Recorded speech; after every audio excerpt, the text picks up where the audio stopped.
देख रहे हैं न्यूज 7 हिंदी, राष्ट्र प्रथम। बहुत बहुत स्वागत है आप सभी का न्यूज 7 हिंदी में। मैं हूं आपके साथ मधुमिता। तो जिस घड़ी का इंतजार पूरे देश को था, आज उस इंतजार की घड़ियां खत्म हो चुकी हैं। आज पश्चिम बंगाल में नए युग की शुरुआत हो चुकी है, नया इतिहास रच दिया गया है। प्रधानमंत्री नरेंद्र मोदी, गृह मंत्री अमित शाह, रक्षा मंत्री राजनाथ समेत भारतीय जनता पार्टी के कई नेताओं की मौजूदगी में शुभेंदु अधिकारी ने शपथ ली और इसके साथ दिलीप घोष, अग्निमित्रा, अशोक कीर्तनिया, खुदीराम टुड्डू और सिनित प्रमाणिक ने भी मंत्री पद की शपथ ली। तस्वीरों में आप देख सकते हैं कि मंच पर प्रधानमंत्री नरेंद्र मोदी, उनके साथ शुभेंदु अधिकारी और अन्य पांचों मंत्री मौजूद हैं और ये खुशी की लहर आज पूरे बंगाल में देखी जा रही है।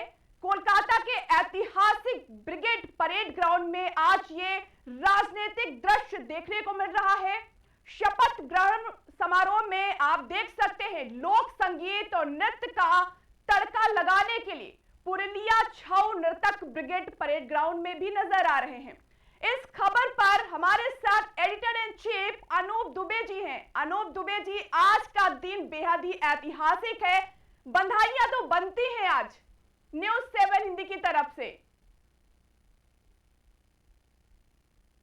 नहीं, देखिए, ये भारतीय जनता पार्टी के लिए बड़ा दिन है और देश में चुनाव होते रहते हैं और देश में चुनाव को हम लोग कवर करते हैं और वहां वो जनता पे डिपेंड करता है कि किसको जनादेश देते हैं। हालांकि शुभेंदु अधिकारी मुख्यमंत्री बन चुके हैं और मुख्यमंत्री ढेर सारी उनको बधाई हो, शुभकामनाएं हैं न्यूज 7 की तरफ से कि वो एक बेहतर शासन वहां, और जो लोग हमें उम्मीद है कि शुभेंदु अधिकारी बंगाल को एक बेहतर करने के लिए प्रयास करेंगे। अब जैसा कि आपने कहा कि प्रधानमंत्री या उनके साथ अन्य राज्यों के मुख्यमंत्रियों को न्योता दिया गया था और वो सब लोग मंच पे दिखे, जैसा कि आपने देखा और जैसा कि आपने बताया। देखिए, ये एक निश्चित रूप में भारतीय जनता पार्टी के कार्यकर्ताओं के लिए भावुक पल था, क्योंकि 1950 से जब ये कह लीजिए कि आजादी के बाद यह एक बड़ा जनादेश भारतीय जनता पार्टी को मिला है, जिसका सपना कभी अटल बिहारी वाजपेयी, श्यामा प्रसाद मुखर्जी, लाल कृष्ण आडवाणी और मुरली मनोहर जोशी देखा करते थे। और आज उस सपने को साकार की नई टीम जो भारतीय जनता पार्टी की है, जब से नरेंद्र मोदी इस देश की कमान संभाले हैं, निश्चित रूप में अगर ये माना जाए तो संगठन भी मजबूत हुआ है। जब ये देखा जाए कि नितिन नवीन प्रदेश माफ करिएगा राष्ट्रीय अध्यक्ष हैं और उनके नेतृत्व में जहां बंगाल कभी अपना खाता भी नहीं खोल पाता था, आज बंगाल 200 के पार और पूर्ण बहुमत की सरकार बना रही हो, तो उसमें निश्चित रूप में कार्यकर्ता भावुक होते हैं, जिन्होंने अपनी कभी खून पसीने से सींच कर और उस भारतीय जनता पार्टी के झंडे को बुलंद किया। मधुमिता, बिल्कुल। और आज ये जो जीत हुई है सिर्फ एक व्यक्ति की या शुभेंदु की ही जीत नहीं हुई है, आज पूरी पार्टी की जीत हुई है और बंगाल की जीत हुई है, क्योंकि जो लंबे समय से संघर्ष चल रहा था यहां पर जीत के लिए, आज उस संघर्ष का फल दिखाई दे रहा है। पूरा पश्चिम बंगाल भगवामय हो गया, क्योंकि आज जो राज तिलक हुआ है। देखिए मधुमिता, जब प्रधानमंत्री आए हैं तो उन्होंने सबसे पहले वहां के सबसे बुजुर्गवार भारतीय जनता पार्टी के कार्यकर्ता माखन लाल से मिले और उन्होंने अंगवस्त्र देकर जब गले मिले हैं तो आप दोनों को देखिए, वो दोनों भावुक थे, क्योंकि माखन लाल को वो समय याद आ रहा होगा जब वो उनके कार्यकर्ता डर के मारे भारतीय जनता पार्टी की झंडा नहीं उठा पा रहे थे।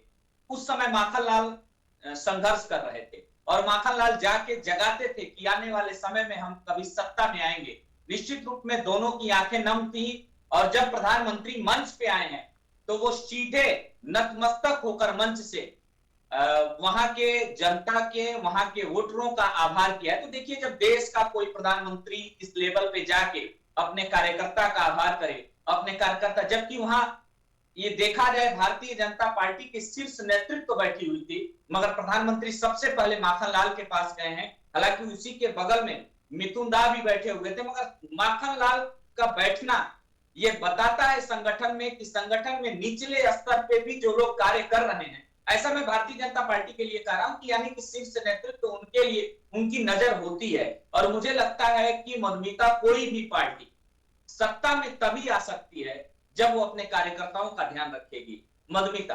अनूप दुबे जी, जैसा कि आपने जिक्र किया माखनलाल का, तो आज इनकी मंच पर मौजूदगी और प्रधानमंत्री द्वारा इनका सम्मान करना, उन्हें गले लगाना, शॉल उड़ाना, ये पार्टी में किस तरह से प्रभाव डालेगा?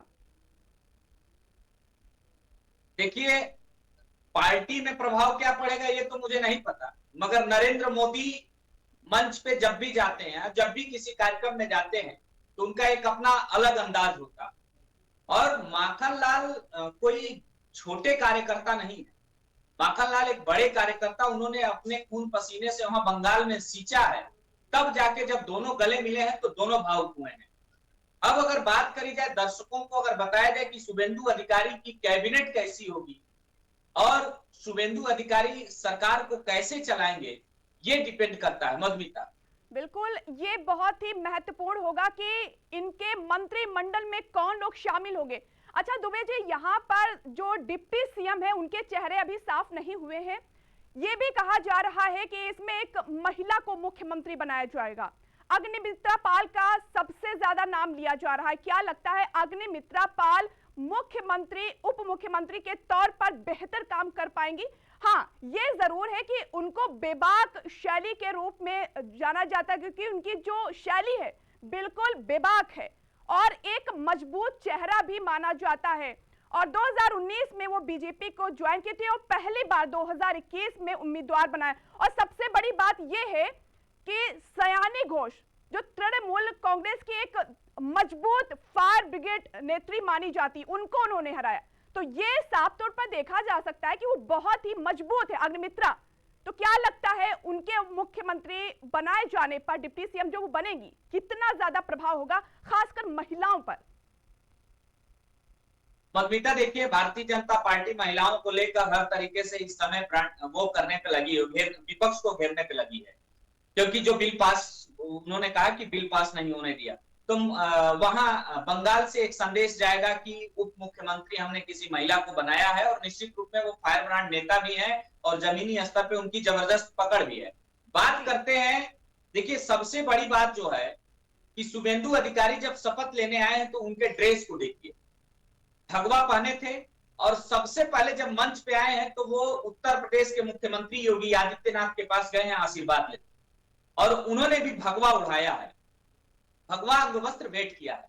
अब ये मान लीजिए कि निश्चित रूप में जो ये कहा जा रहा था कि क्या बंगाल भगवामय होगा और भगवामय हो गया, तो मान के चलिए कि इसका सीधा संदेश आज मुख्यमंत्री जब शपथ ले रहे थे शुभेंदु अधिकारी, तो उन्होंने संदेश साफ कर दिया कि भगवामय ही बंगाल रहेगा। और यहाँ जो अब हिंदुओं के तीज त्योहार पे कहीं चिटपुट घटनाएं हो रही थी, उन्होंने आज शपथ में ही संदेश दे दिया कि अब वो घटनाएं नहीं होनी है। और मान के चलिए कि मुझे जो लगता है कि अब शुभेंदु अधिकारी भी बहुत जल्द बुलडोजर मॉडल पे आएंगे, क्योंकि देखिए उनके पीए का भी 2-3 दिन पहले हत्या हुई है। शुभेंदु अधिकारी गए थे और वहां जाके, चूंकि शुभेंदु अधिकारी का उस पीए से जो रिश्ता था वो सिर्फ एक पीए नहीं था, उनके लिए उनके बच्चे के समान था, उनके बेटे के समान था। शुभेंदु अधिकारी ने कहा कि ऐसा लग रहा है कि मेरा एक दाहिना हाथ कट गया। तो आप मान के चलिए कि जब शुभेंदु अधिकारी मुख्यमंत्री बन गए हैं और अब पीए का हत्या हुआ है, तो आगामी 1-2 दिन में कुछ बहुत बड़ा प्रशासनिक वहां उलटफेर देखने को तो मिलेगा, मगर बहुत बड़ा उत्तर प्रदेश की तरह ही वहां ताबड़तोड़ मुझे लगता है कि जो अपराधी हैं वहां अब इनकाउंटर शुरू होने वाला है। इसका साफ संदेश शुभेंदु अधिकारी ने शपथ ग्रहण में ही दे दिया है। मधुमिता, बिल्कुल, जिस बुलडोजर मॉडल की आपने बात की, आपने देखा होगा कई राज्यों की जनता ने भी इस मॉडल को अपनाने की मांग की है और पश्चिम बंगाल में भी ये मांग उठ चुकी है। तो ये अंदाजा लगाया जा सकता है कि जो बुलडोजर जो मॉडल है वो हो सकता है शुभेंदु अधिकारी भी लागू करें। और जो आपने बताया कि जो धार्मिक कार्यक्रम रहे हैं वहां पर नहीं हुए पिछले 15 सालों से। आपने देखा कि आसनसोल स्थित जो श्री श्री दुर्गा मंदिर है 15 सालों से बंद था, साल में सिर्फ 2 ही बार खुलता था, लेकिन जैसे ही चुनाव वहां से जीती तुरंत कृष्णवेदु जो बनर्जी वहां के उम्मीदवार थे उन्होंने वादा पूरा किया, क्योंकि वादा किया था उन्होंने कि अगर वो सीट ये जीत जाते हैं तो वो इस मंदिर को खुलवा देंगे। अब साल भर के लिए वो मंदिर खुल गया, तो ये एक नया जो उन्होंने विश्वास दिलाया है जनता को, एक बहुत बड़ी बात है।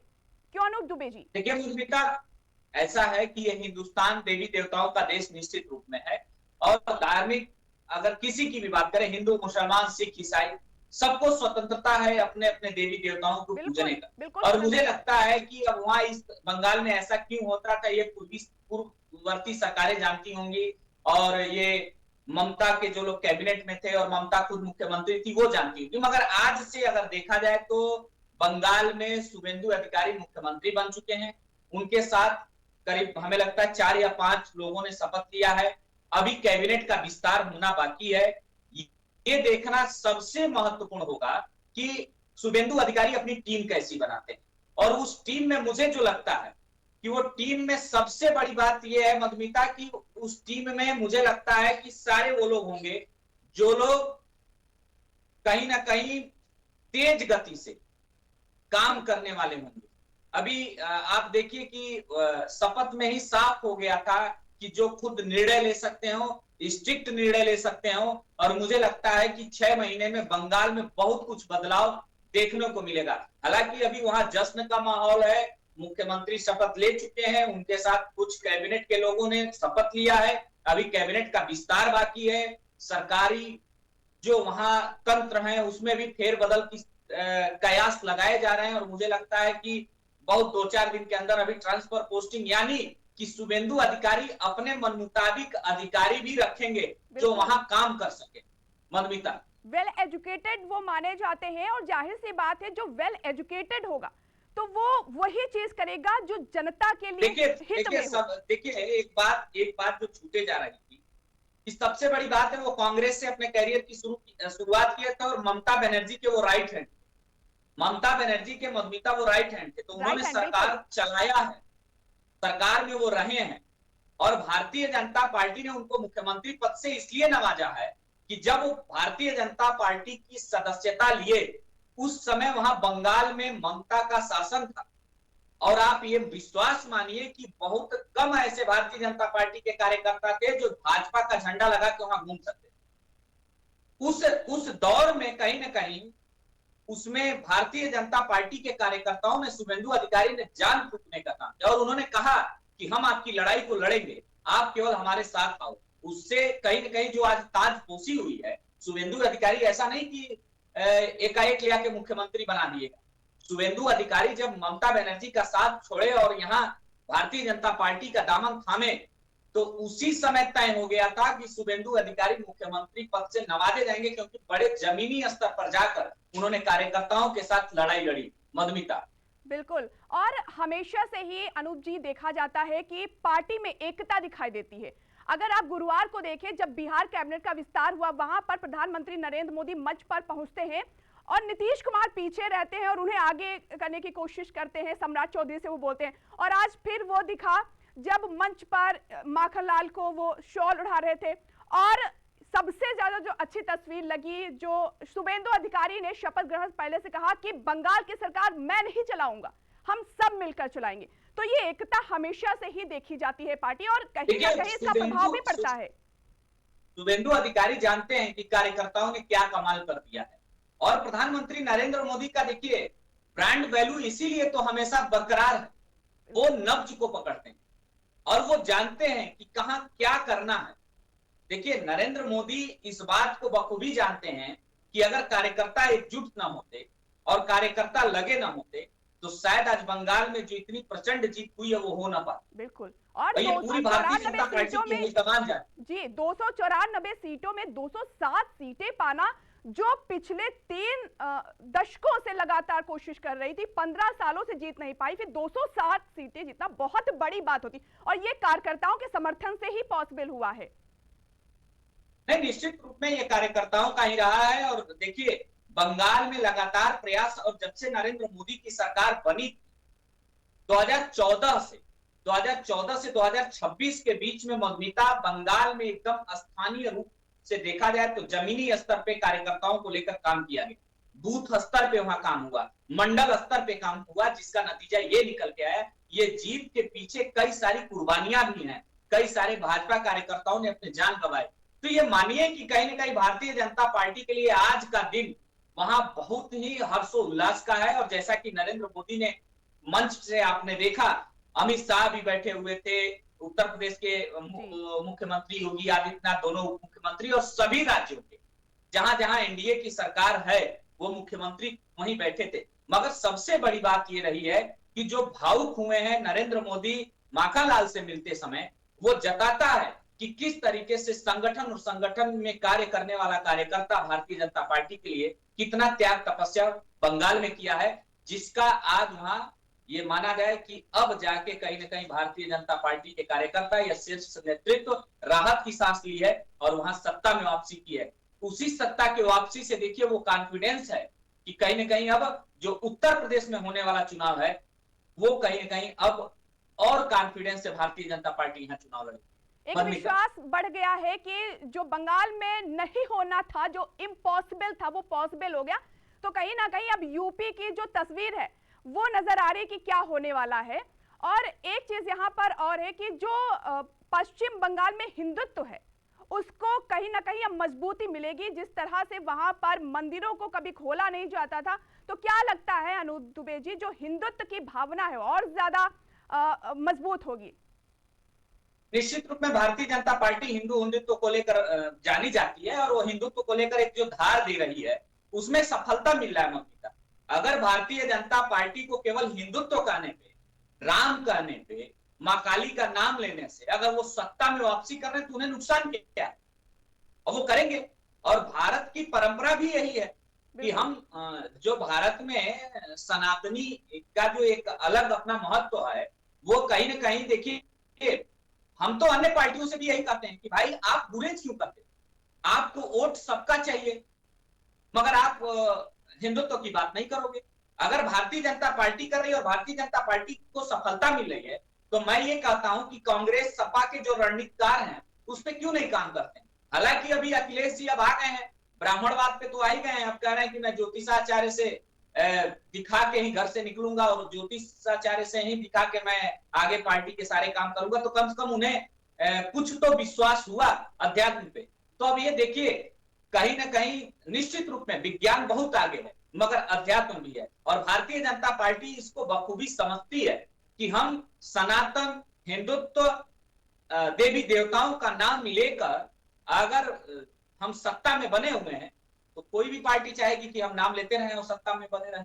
मधुमिता, अनूप दुबे जी, जब बंगाल में बीजेपी जीती, वहां पर जब लोगों का जश्न था तो ये देखने में आया कि जीत का जश्न कम लेकिन हार का जश्न ज्यादा मनाया गया, क्योंकि वहां पर जो मुस्लिम समुदाय है वो मीडिया से बातचीत करते के दौरान साफ कहा कि जो मुसलमान है यहाँ पर वो भी सुरक्षित नहीं थे, क्योंकि वो आजाद ही नहीं थे। जो माहौल, जो वातावरण चाहिए वो नहीं मिल रहा था। जब देखिए, जब कहीं विवाद होता है, जब आग लगता है ना, तो आग लगने में कोई ये नहीं देखता है कि वो हिंदू का घर है, मुसलमान का घर है या सिख ईसाई का घर है।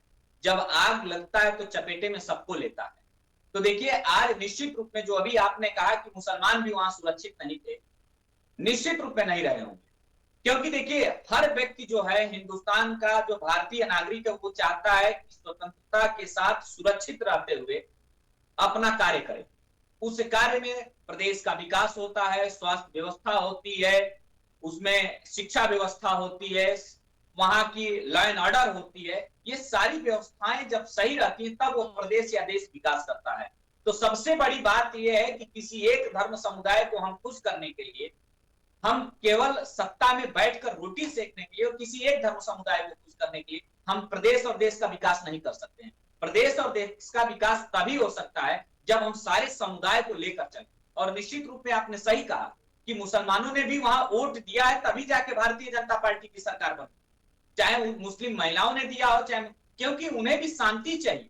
उन्हें रोज रोज भय भयभीत दिन नहीं चाहिए कि वो भय में गुजारा कर रहे हो और पता चले कि वो भाई मान के चलिए कि जब लाठियां चलती थी ये थोड़ी दिखती है कि किस पे चल रही जी।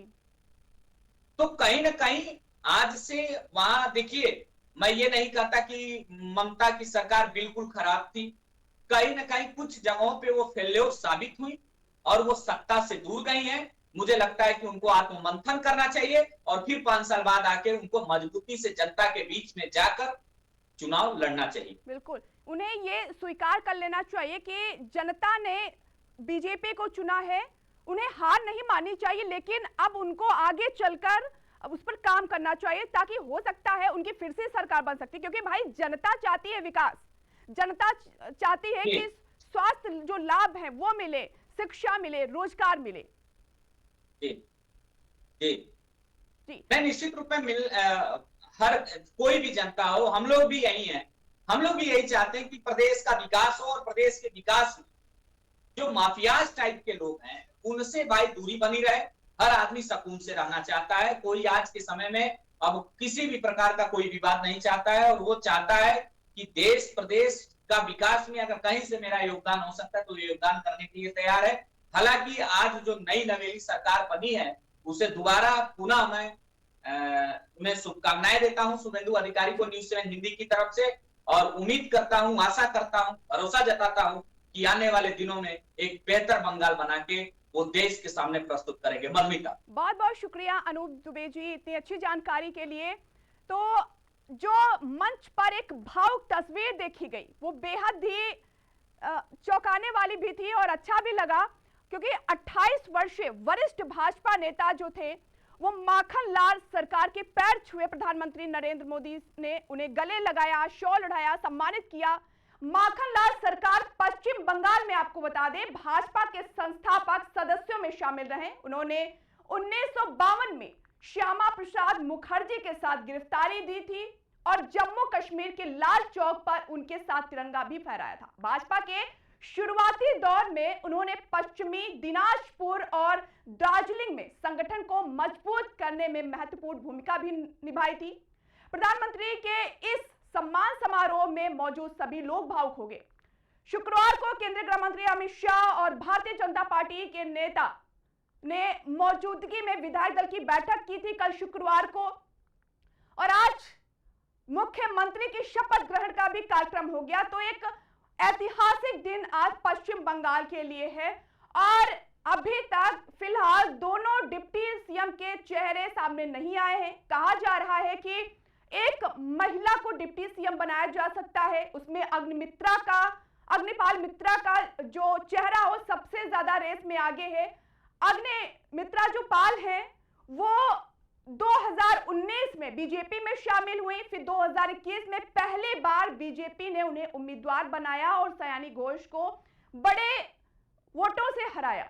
और अग्निमित्रा की जो छवि है वो बेबाक बोलचाल की भाषा में जो उनकी शैली है बेबाक है, और हमेशा से ही वो महिला सुरक्षा हो या फिर भ्रष्टाचार हो, कानून व्यवस्था, इन सभी मुद्दों को उठाती रही हैं और हमेशा से ही वो मजबूत उम्मीदवार रही है, मजबूत चेहरा रही है बीजेपी के लिए।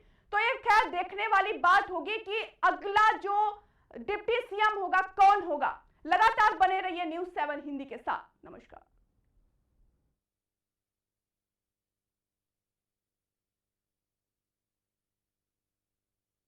श्रुति की शादी की तैयारी शुरू हो गई? हाँ, और आज शादी के गहने भी लेने हैं। हाँ, तो बस सीधे कल्याण ज्वेलर्स चले जाइए। कल्याण में अब मेकिंग चार्ज प्रति ग्राम सिर्फ 199 रुपए से। सबका कल्याण, है ना?